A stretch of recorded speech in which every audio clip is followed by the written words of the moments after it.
Hi, everybody. Welcome to the March 12th edition of the Emerald City Hockey Podcast. I'm Dylan. I'm joined once again with RJ, and we're just going to jump right into it. RJ, why don't you tell us this week's Seattle Kraken news? All right, this week's Kraken news. It is a fun one. We've got lottery and beer. So we'll start with the It's lottery. 7-Eleven Uh, week here on the podcast in Seattle. oh, yeah. So we'll start with the lottery. The NHL is proposing three changes to the draft lottery. The first is teams will be limited to no more than 2 lottery wins in a 5-year period. Second, teams only allowed to jump 10 spots with a lottery win. And third, there'd be a reduction in the number of picks decided by lottery from the current 3 to 2. Now, only that last one, just the reduction of the lottery spots, will go into effect this year. But of course, that does affect the Kraken. Mm-hmm. So as it stands, the Kraken have the third highest lottery odds in the draft. So they could, of course, go as high as first with a lottery win. But under the old rules, they could drop down to pick 6. So we saw that happen with the Golden Knights in 2017 with their initial draft. Yeah. They dropped down to the 6th pick after 3 teams moved ahead of them. And they selected Cody Glass. Now, what difference could that extra pick have made? Going 5th, Elias Pettersson to the Canucks. Yeah, that's a big difference.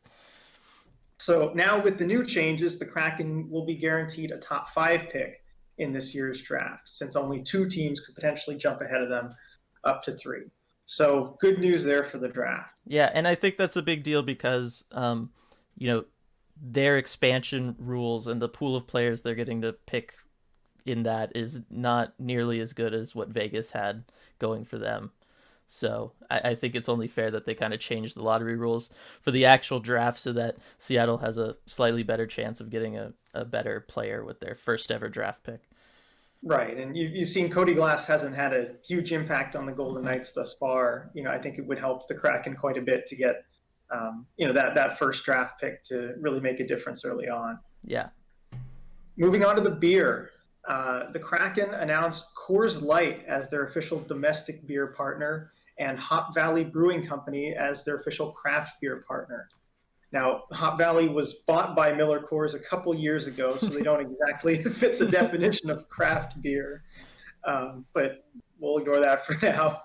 So initially on Twitter, I called this a misstep, given how many great local breweries we have in the area. Mm-hmm. But after looking at it some more, I realized the nature of this agreement is kind of more like just a sponsorship. I mean, there's going to be other beer options at the arena. Coors Light just gets a bunch of big signage in the arena. They get this big announcement. And cost-wise, it's the kind of thing a local brewery could never really afford to do.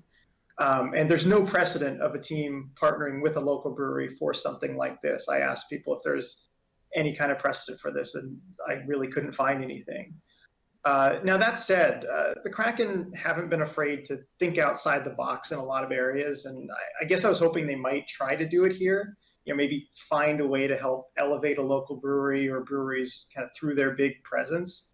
But I'm no expert in the beer industry. I can't really speak to how difficult that is to do. And I'm sure there'll be local beer options at the games, and I am interested to see if the Kraken have anything in the works regarding that, coming forward. I think this might not be the end of that story.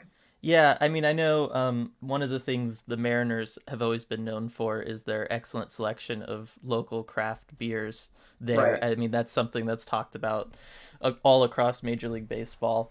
I have to imagine the Kraken will have taken note of that, and they'll have something inside Climate Pledge Arena.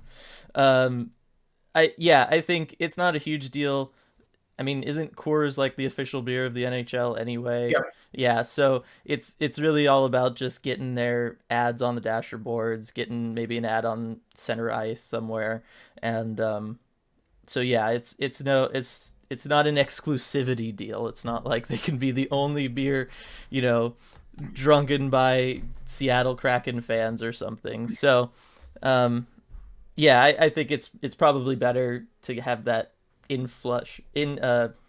whatchamacallit, money, Yeah. that influx of cash at the beginning of the Seattle Kraken's startup, especially coming out of the pandemic and everything. I think it makes more sense to have a more established, rich, we'll call it, sponsor than just a local shop. But yeah, I mean it's exciting because it's that's one of those steps forward to having the team and having all this be realized is sponsors. I mean, it doesn't happen without them, unfortunately.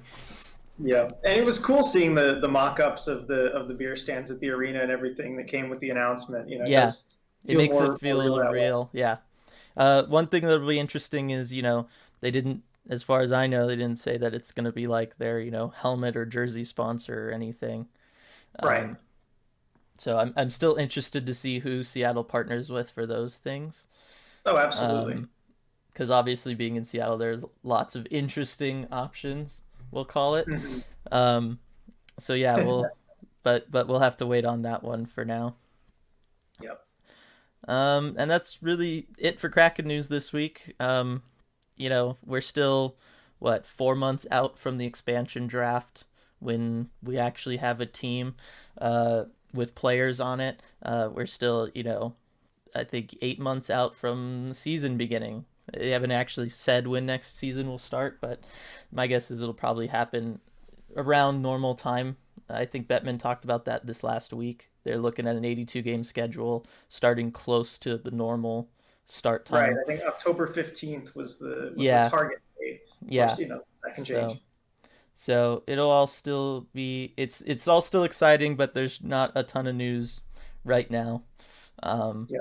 about the Seattle Kraken. So let's move on to more general NHL news, of which there was very big news this week. Um, this week, the NHL announced that it has signed a 7-year television rights deal with ESPN and Disney.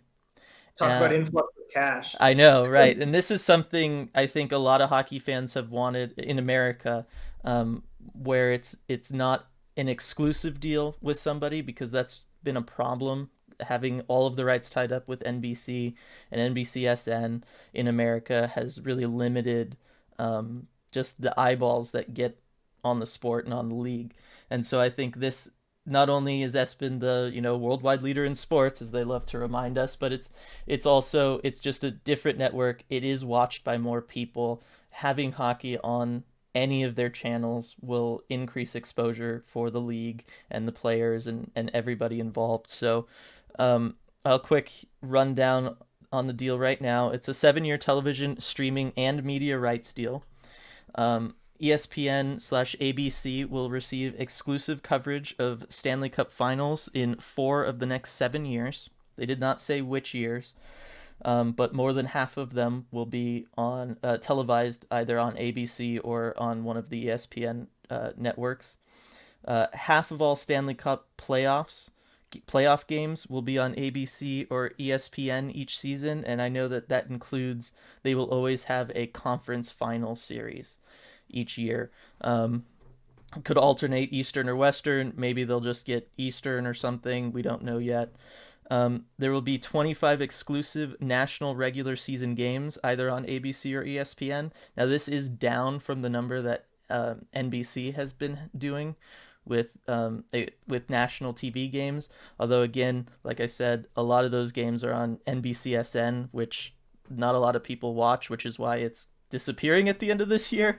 So I got to think having even though we're getting less nationally televised games in America, I got to think just the fact that they'll be on either ABC or ESPN will mean increased viewership, or at least roughly the same viewership, even though there's I think about 15 less national games total. There'll be 75 national regular season games streaming exclusively on ESPN Plus and Hulu, and then out of market streaming. So if you're familiar with NHL TV at all, which is the NHL's streaming platform, it's it allows you to watch all the out of market games for one lump sum payment or month to month if you choose, and you have your normal local blackout nonsense that we always have to deal with, but it's really helpful for people that are fans of out of market teams. I have to imagine NHL fans in Seattle can't all be Canucks fans, right? Like, so I'm sure a lot of people have moved to Seattle from other places. You've had a favorite team. Maybe you've already known about this. You've been watching it. But that streaming package, NHL.tv, is just going to fold into ESPN Plus. So moving forward, starting next season, if you want to partake in something like that, where you want to be able to stream all the out of market games, you'll be able to do that just with an ESPN Plus subscription. And they haven't said that it'll be like any form of advanced subscription in ESPN Plus. So I'm assuming just a regular old ESPN Plus subscription will work.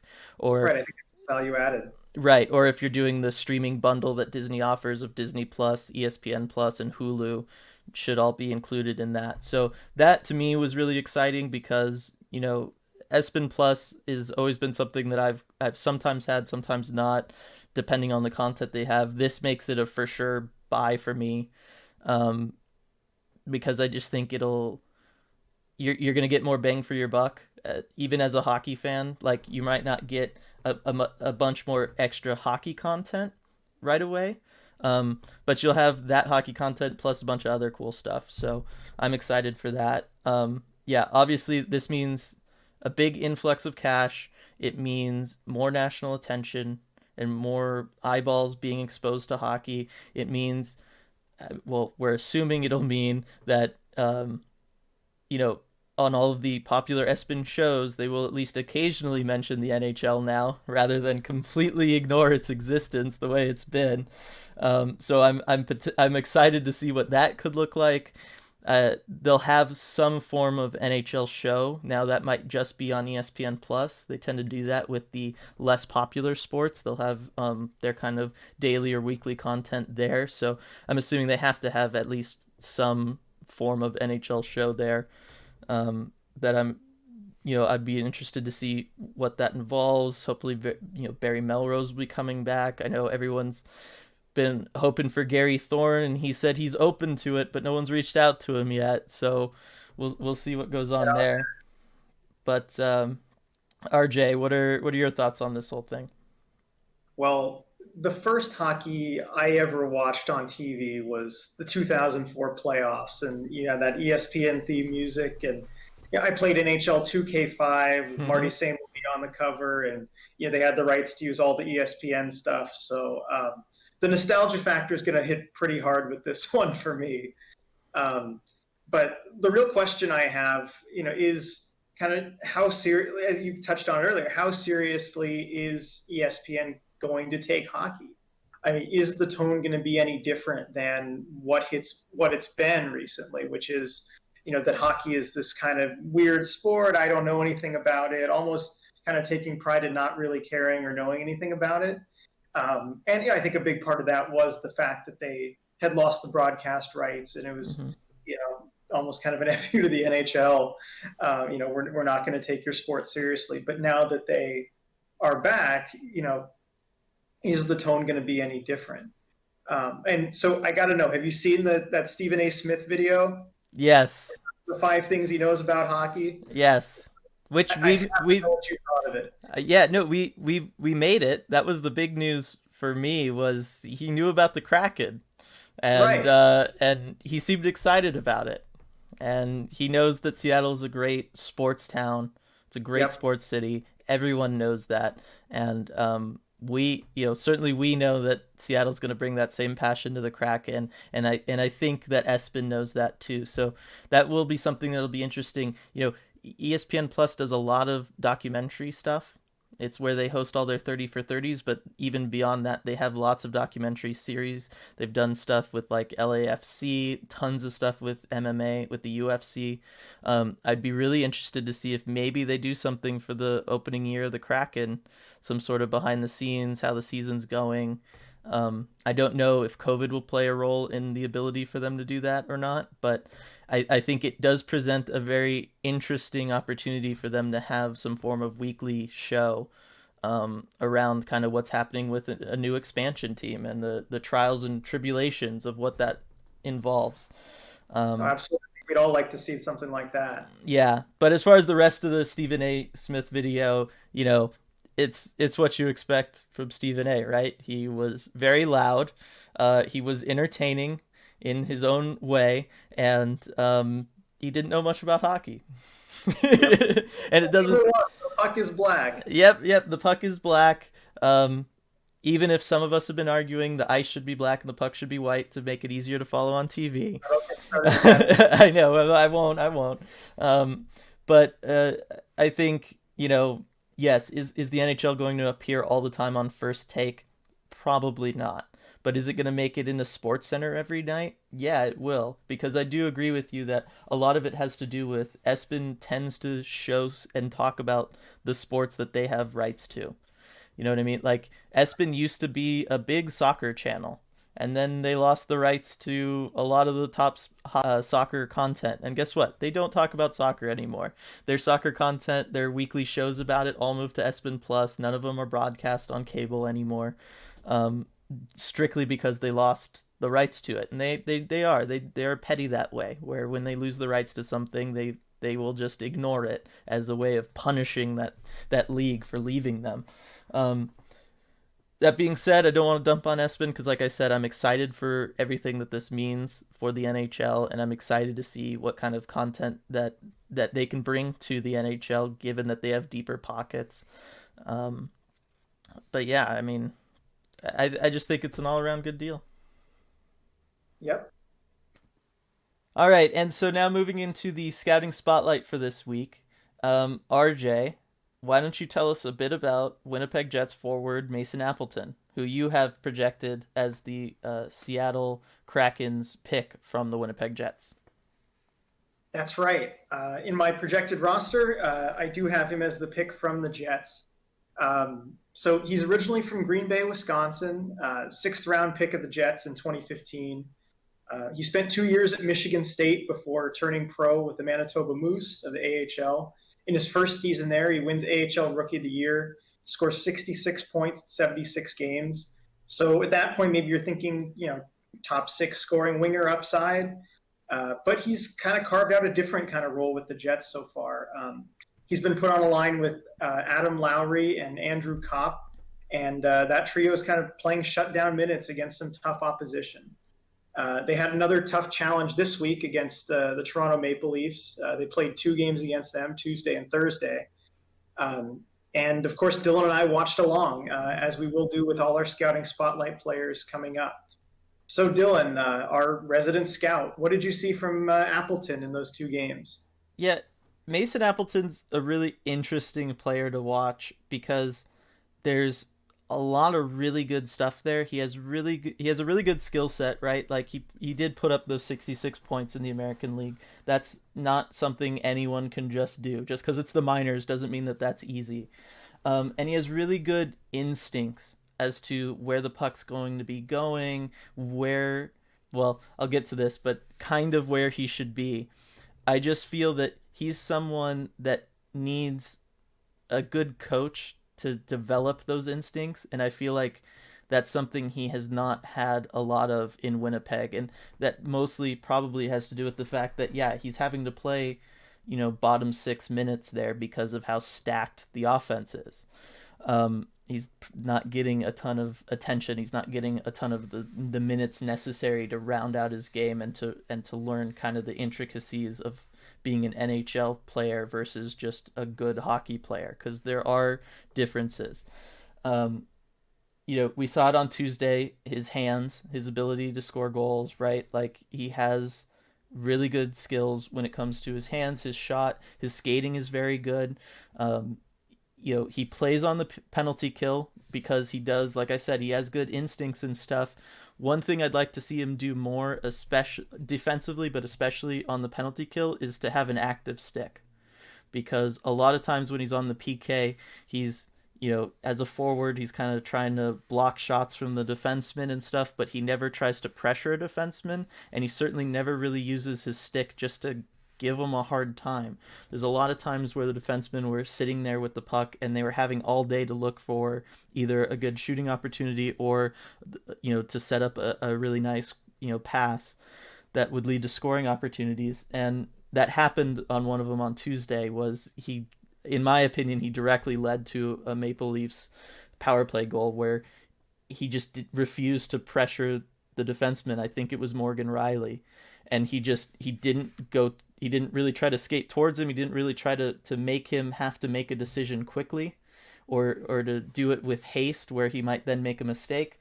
So that's kind of what I mean as far as he has good instincts and he has good natural abilities, but I want to see him coached up a little bit more. I want to see him develop and round out his game. Um, Offensively, one of the things I'm not sure I've ever seen an NHLer that certainly a wing that kind of plays as all over the place as he does. Like there are a lot of moments where certainly as they're either entering the zone or when they're in the offensive zone that it would be really hard if I was to just tell you, hey, what position do you think this guy plays? You would just say forward because you're not really sure.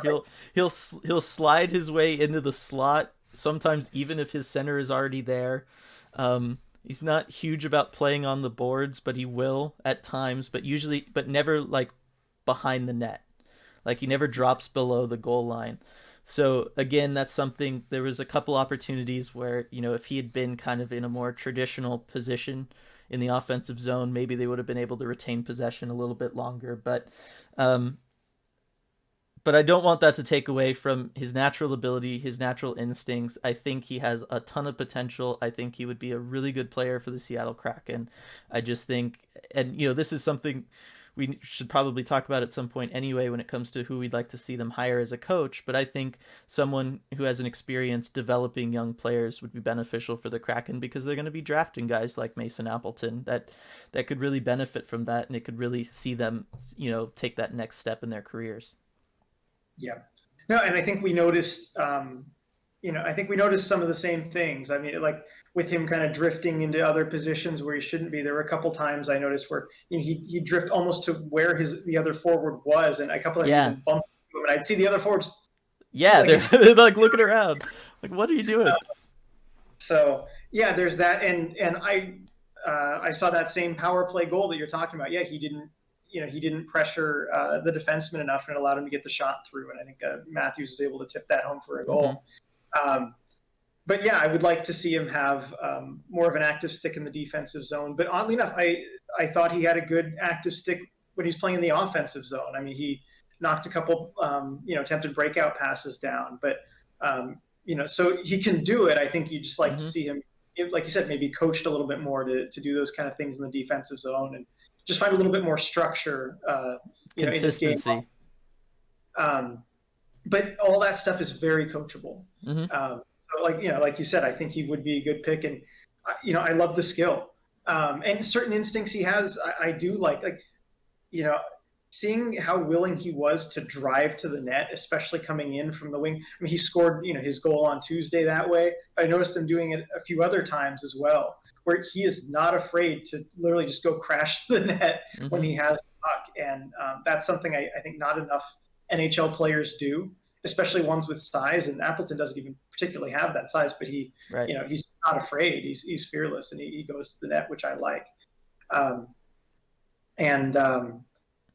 There were in his own zone. I also, little things, as far as the positioning he's in when his team's breaking the puck out. I saw him kind of drift over to his opponent, to his teammates' positions when they were doing that a couple times. He should have been in the middle of the ice open for a pass, but he drifted a little more to the wing, and it forces defensemen to ice the puck. So just little things like that, I'd like to see improved. But overall, I do think he'd be a good pick. And I think whoever the Kraken do bring in as coach is going to be able to coach up those younger players. You have to know that the roster is going to be built like that. I mean, making the projected roster like I did, I ended up with a lot of 24, 25-year-olds. And Appleton will be 25, and, the coach is going to have to know how to deal with that. Yeah, I mean, it's going to be a roster of guys that are, that their teams aren't protecting, and they're going to not protect them for certain reasons. But I think a lot of them it's going to be because they're labeled not as draft busts, but maybe as disappointments. Now, that doesn't totally apply to Appleton because he was drafted in the 6th round. So the fact that he's an NHL regular as a 6th round pick is impressive in and of itself. but I do think that it's going to be a lot of guys that, for one reason or another, it just didn't really work out in their current situation. And yeah, I think a lot of them are like Mason Appleton, where it's just about, they need maybe a little bit more attention and time with a coach in film study, right? A lot of those problems could be corrected if someone's just sitting there, even on the bench, if someone just between shifts is showing him on the iPad or whatever, like, hey, you were doing this, like the last two zone entries, you were sliding over to wherever the puck was, and you're allowing the defense to collapse in then because they don't have to worry about you, right? That's something that I would assume he'd be able to fix on the fly if someone's just letting him know, right? Yeah. And I think that's where these guys that have been, for one reason or another, in this case because of just how good the Jets are at forward, he's stuck in the bottom six. I think that's just something that he's just not getting right now. Is he's not getting that attention, he's not getting that coaching that would benefit him and allow him to take the next step. Yep. And lastly, in the name department, I love it. What a better place if somebody's called Apples than Washington. I think he'll go well here. Yes, the opportunities for cheesy photo shoots and graphics in the arena, they make themselves basically the fun you can have with it. Yeah, so I mean, that's kind of all I had. He's a good player. He's got good skills. He's got good instincts. He just needs a little bit of help, a little bit of coaching, and if he fixes those very fixable things, like I said, there's no reason he shouldn't be a top 6 player for the Kraken next year if they do indeed draft him. Yep, absolutely. All right. It's mid-season. We're not used to it being mid-season with teams only having played 27 games, but this year that means it's mid-season. So we thought it would be fun to give out our mid-season awards. Let's give some acknowledgement to who's been doing well so far. We'll see if they can keep it going the rest of the year. I think it's always fun to talk about awards, even though it's sometimes, I guess we'll say, controversial, especially this year given the nature of things and the different divisions and stuff. I think there's certainly for our neighbors up north, there's been a lot of interesting discussions already about things. So let's go into our midseason awards. Let's start with the Jack Adams Award for Best Coach. RJ, why don't you tell us who you think should win the Jack Adams Award, or who for you has won the Jack Adams Award so far this first half of the season? All right. My Jack Adams pick so far is Joel Quenneville, the Florida Panthers. It looks like he's kind of finally put things together for this Panther team after a rough year last year. They've got a reworked blue line. And it seems like he's gotten the most out of the new acquisitions that they've made. Patrick Hornqvist, Anthony Duclair, and Carter Verhaeghe, like a top 6 forward. So I think he's done a good job of kind of putting that all together, and the Panthers have seemed kind of like a disjointed team for a long time now. And so I think he deserves a lot of credit for putting that together. And, one thing I looked at when looking for Jack Adams, and usually, you can credit goaltending as a big reason behind why, these coaches look so good. As Jeff Merrick says, show me a good goaltender, I'll show you a good coach. Right. And now that does usually ring true, but I do think that Quenneville does deserve some credit for his team's good goaltending. Now, it's tempting to not ride the hot hand when the other guy is signed long-term at $10 million a year, and never give goalies money in term. But I think not having that loyalty to Bobrovsky and being willing to go with Chris Driedger, who is clearly the hot hand right now, I think Quenneville does deserve some credit for that. I mean, it's not an easy thing to do, especially when management is committed that much to the other goalie. Yeah, I mean, I haven't talked about it much here on this, the whole 2 podcasts we've done. But I've been in love with Florida all season this year. I think what they're doing down there is truly something that deserves to be watched and talked about a lot more than it's been. He was my runner-up. I'll tell you that. I had Florida Panthers as runner-ups for a lot of these awards. I could have made arguments for a lot of guys on the Florida team to win a lot of different awards. I do have someone winning something, don't worry.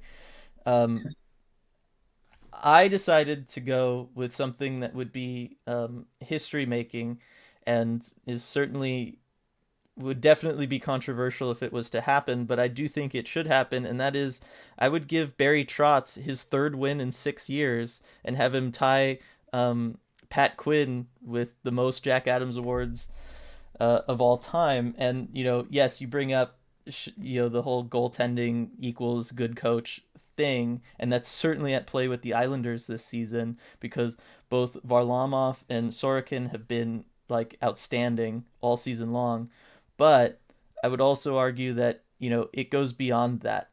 They have a plus 20 goal differential, which is by far and away the best in their division. I do think it's probably the worst division in the league right now, that division.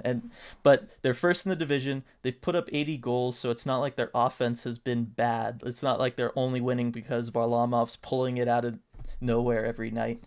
Uh, but I think you just look at this roster that the Islanders have, and you have Matthew Barzal, who's a borderline superstar guy, and then after that you have a lot of names you recognize, but you only recognize them because they've been the top Islanders players for the last couple of years. They're not, objectively speaking, they're not great guys. Well, they're good human beings, I'm sure, but they're not great players. Anders Lee is a awesome second line player, but often he is their first line, like, hey, you're gonna need to score all the goals tonight, kind of winger.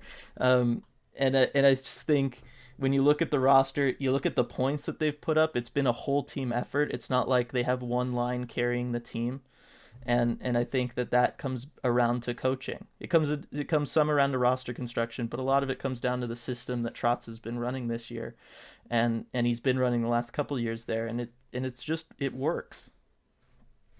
Yeah, and I'm a big Barry Trotz fan. I do think he is, you know, the best coach in the NHL. If not, necessarily Jack Adams, my award pick right now. I do think he is just in general the best coach in the NHL, Yeah, and I certainly wouldn't argue if he was given the Jack Adams. yeah. So from the Jack Adams, let's move on to the Calder Trophy, which is of course Rookie of the Year. Um, I'll go first this time. It's a For me anyway, it was a pretty easy pick this year. There hasn't been like one superstar rookie. There hasn't been, Alex Lafreniere has not gone out there and set the world on fire like the last couple first overall picks have. So I went with Kirill Kaprizov because to me he's been by far and away the most exciting rookie to watch, and he leads rookies in scoring by 5 points. It just he seems like the only option really this year. Right, he was my pick also. I the only argument really I've heard against him is that he's 23, and he's still eligible. He's still a rookie. If Hmm. you don't like it, change the rules. Yeah, I Yeah, mean that's an argument that's gone on for years now, going back when Panarin won and he was in his young, almost mid 20s by the time he won. But that's also something you have to keep in mind. I think that rule has been left in place really for goaltenders right. because goalies, no matter how good they are, they're not really breaking into the NHL till at least 20, and usually it's around 21, 22. So you have to keep it eligible for players that old if you ever want a goalie to win. Right, agreed. I mean, and you look at the other guy that I was considering is probably my runner-up, Kevin Lankinen of the Hmm. Blackhawks, and he's 25. Yeah, Uh, he's certainly a rookie, as any of us would see it. yeah. I mean, it's not like it's the old days where it's players are defecting from the Soviet team and they're 33 or whatever, and then they're eligible for the Calder Trophy, and they've been playing professionally at the highest level for years and years and stuff. It's not quite like that, but and I don't want to say that like Kaprizov hasn't been really good this year because he has been. He's a big part, at least for me, of why Minnesota has been so surprisingly good and entertaining to watch. They're one of the funnest teams to watch on a nightly basis right now in the NHL, and he plays a big role in that. It's just that as a whole, this year's crop of rookies has not been super exciting, and it's not all their fault. They've had, like virtually no training camp. It's been super difficult for anyone coming into the league this year. You're doing everything on Zoom. You're not allowed to just spend all day at the facility working really hands on with your coaches and stuff the way you might in a regular season. Um, so yeah, I mean, we're in agreement there. I think he's the obvious choice, and that's that. So let's move on to by far and away everyone's favorite award every year. It's definitely the most exciting and sexy award, the Selke Trophy, going to Yeah. the best two-way forward, basically the Or player is it that forward? It's it's up to you, the interpretation. it is up to you, and so I'll let you go first. Because I know I struggled with that. I basically came down to two people, one that was the best defensive forward, and then another one that was the best two-way forward. So, what did you decide to do? Well, it sounds like we had a similar line of thinking, and I think I may have come up with the same guy as you did. I ended up going with the two-way forward, and my pick, Alexander Barkov. I think he's been in the Selke conversation for a little while now, which, given the way this award works, is kind of, you know it's a prerequisite almost. People Mm-hmm. have had to talk about you for a little bit before you can win it, Yes. which I don't necessarily like, but I do think he's deserving this year. Mm-hmm. I mean, he's top 10 in expected goals against, per 60, the lowest expected goals against. And, it just matches the eye test. He's great defensively. And of course, we've all seen what he can do contributing offensively. So Barkov is my pick. Yeah, Barkov was my pick too. This is where I have the Florida Panther actually winning something. Um, it came down to him and Philip Danault for me. I Mm. think Philip Danault in Montreal has been the best defensive forward. I mean, he's asked basically to start in his own zone 60% of the time, and yet he's one of the league leaders in Corsi 4. Like, that is amazing. And if you look at his history, this isn't new for him either. Like, this is just who this guy has been. But at the same time, he has one goal so far this season. And I just can't give it what? And that just came recently. Right. And I just can't give it to a guy who's contributing so little offensively, even though he is driving offense. He's driving the puck out of their zone and into the other zone consistently. Um, I just got to give it to Barkov, who's putting together a fantastic year. I think he should be at least in the conversation for the Hart, particularly if the Panthers keep playing this well, because he is their leader on and off the ice. That's very clear when you watch them play. But yeah, I mean, he's a point per game guy this season. He's putting up goals the way he always has. But yeah, year in year out, his possession numbers are getting better and better. It's hard to find a guy that can put up offensive numbers like that and do it while starting over half the time in his own zone. That's just the bottom line. There's not a Yep. lot of guys that can do that, and he's one, and I think he's deserving of that recognition finally. Yep. We agree on that. Yep. So I guess we'll move on to then the three major positional awards, so to speak. It's the Vesna and the Norris for goaltending and defensemen, and then for the most part the Hart is always given to forwards. So let's start from the net out. You always got to build from the net out, except Just when don't pay it like that. yeah, just don't pay them like you're doing that. So let's go with the Vesna. I'll go first this time. Again, it was down to two people that I think either one could win, and I think they would both be deserving.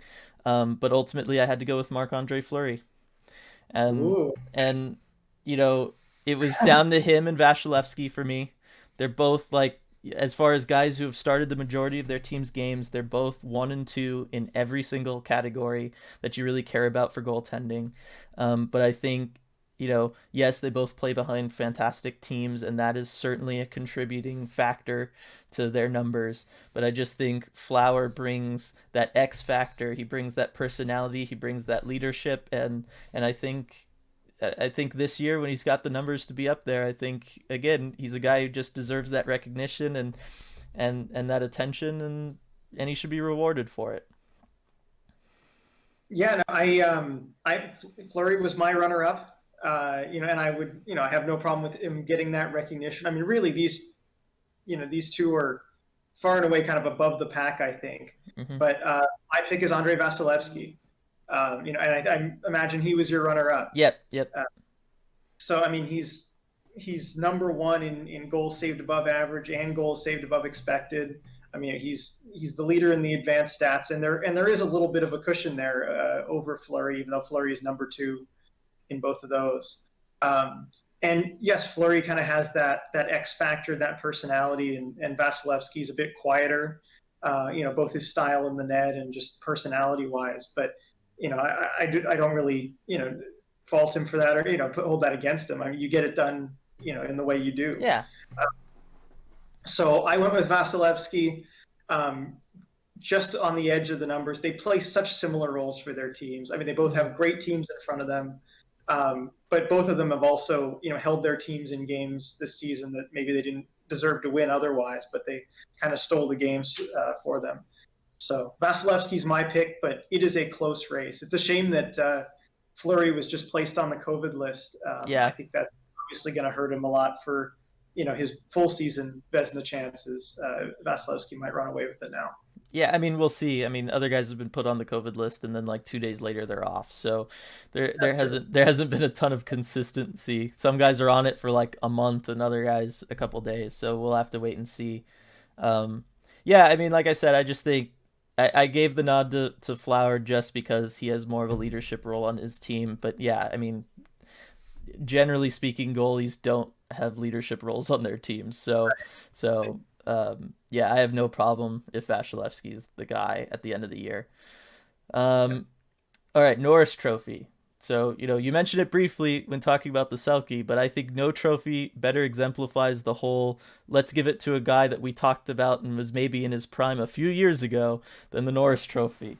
It's always yeah, I know. Well, it's tons of guys, right? You go back, I always go back to when they gave Lindstrom that last one over Shea Weber because they thought Lindstrom was going to retire and they wanted him to be able to retire with his seventh Norris Trophy, even though Weber beat him on like by everything. Like he was just better that year, and we all know it. But then it always causes this game of catch up, right? Because then they have to give it to Weber the next year because he deserved it the year prior, even though Weber didn't deserve it that year, and it just has spiraled out like that for years now. But going based on this year alone, RJ, who has been your Norris Trophy pick? Based on this year alone, my Norris pick, and you may find a problem with this, Cale Makar. Now, he's only played 15 games, which is why I think you might take issue with it. But he has been just so far and away better, I think, than the field in those 15 games. Um, he's got the highest, Fenwick for percentage of defenseman minimum 3 games. He's second highest Corsi for of defenseman minimum 3 games, behind another Avalanche player, Jacob McDonald. And I think, maybe Makar has something to do with those numbers. Just a little. And I was playing around with my Excel spreadsheet yesterday, and I like this stat. He has the least unblocked shot attempts allowed per minute of any player in a minimum 15 games. So he's excelling defensively too. I mean, he's doing excellent as far as shot suppression, and all this matches the eye test also. I mean, just watching him play, the skating, the puck skills. I mean, you have to game plan for him specifically. He'll beat you if he makes you kind of respect him on the rush coming in. It opens up space, for McKinnon, Landeskog, all their other stars. So that's why he's my pick for the Norris. Yeah, I mean, I didn't have him in my top two. He was probably three for me.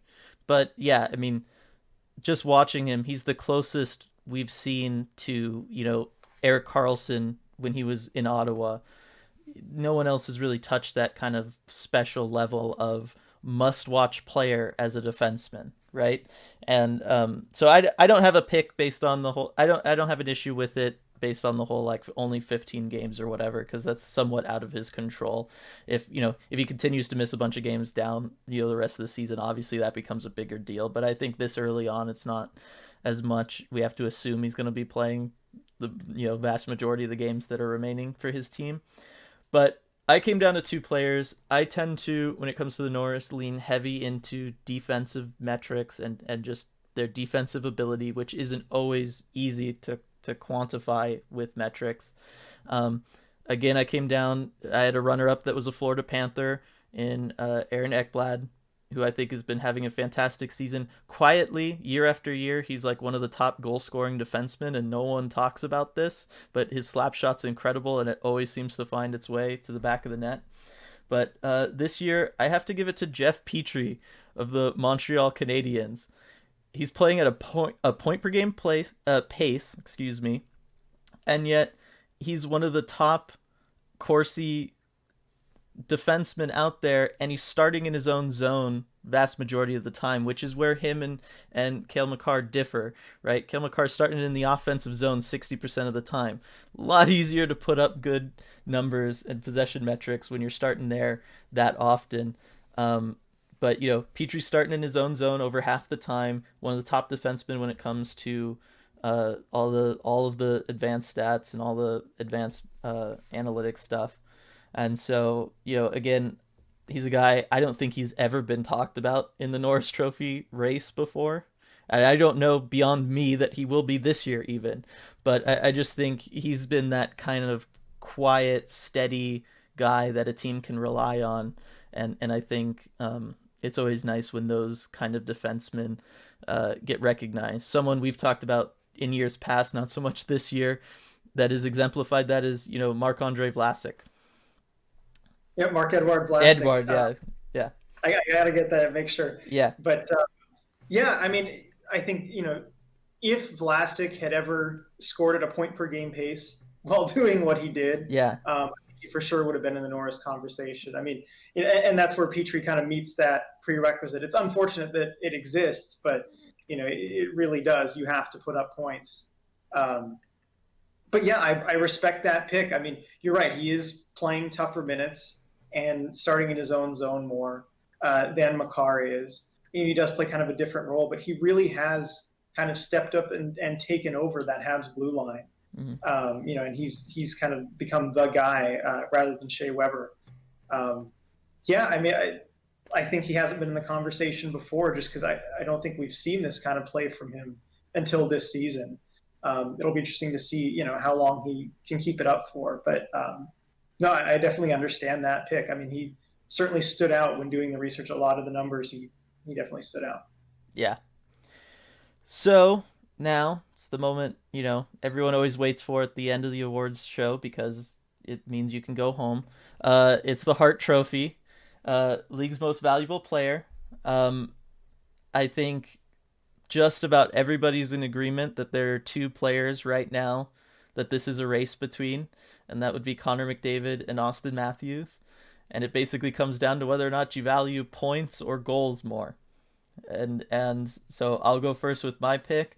I value points more, and I'm going with Connor McDavid. And it's not so much because I value points compared to goals more. It's just that I think when it comes to the differences between them in the two different categories, the fact that Connor McDavid is sitting with 13 more points while only having 5 less goals, that to me just leans it in McDavid's favor, especially when McDavid is playing on a much worse team, as we saw last week when they played each other. Yeah, I also went with McDavid. I think he's just, as great a season as Matthews is having, McDavid is just pulled away. You can, he's first in the league in points, obviously by quite a big margin. Second in the NHL in individual expected goals created behind Brady Tkachuk for some reason. NHL leader in 5-on-5 points, fourth in Corsi relative, 10th in Fenwick relative. You could go on and on, on the numbers. He's tied for the league lead in penalties drawn. He just does everything. He's just been excellent. And I think what it comes down to for me is I really do see the Hart as it's the MVP award, but I really kind of take that literally most valuable player. Mm-hmm. Where would this team be without him? Right. I think he means more to the Oilers than Matthews means to the Leafs. Now, they're both very important on their teams, but where would the Oilers be without Connor McDavid? Yeah, they would not be a playoff team, that's for sure. or at least in No. the fight for a playoff spot. So, and I think the Leafs, probably would be a playoff team even without Matthews, as much as they wouldn't be as good a team as they are now. Yeah, I mean, for crying out loud, stick Zach Hyman up there on the first line. I mean, Yeah, he'd there be you go. putting up. It looks like he'd be putting up Austin Matthews numbers right now, the way he's been playing. Yeah, I mean the shot in that Leafs Jets game. It's Wow. the speed. It's the speed. Yeah, I take that very seriously too. I hate that a lot of times in all sports, their MVP trophy, it has to be at least someone who made the playoffs, right? Like I get why that is important, but I think a lot of times there are really good players that are stuck on, unfortunately, some pretty bad teams.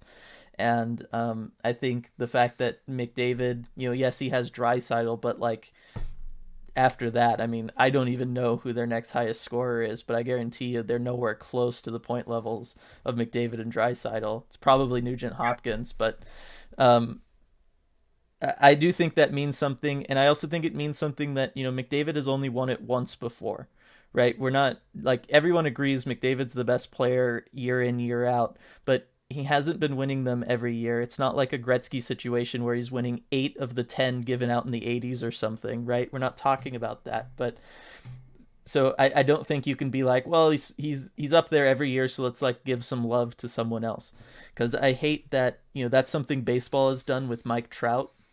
He's finished second in MVP voting for like 7 years, and he's only won it twice, even though every year he's statistically the best guy. But I just think it means something if you're statistically the best guy. And not only is McDavid statistically the best guy, he just visually watching him play, he's the best guy out there. Almost every night he just is, and I think he needs to be recognized for that, because you never know what's going to happen, right? He's had seasons that he hasn't been able to finish due to injuries. He's had already one very significant and serious knee injury that I do not think it gets talked about enough.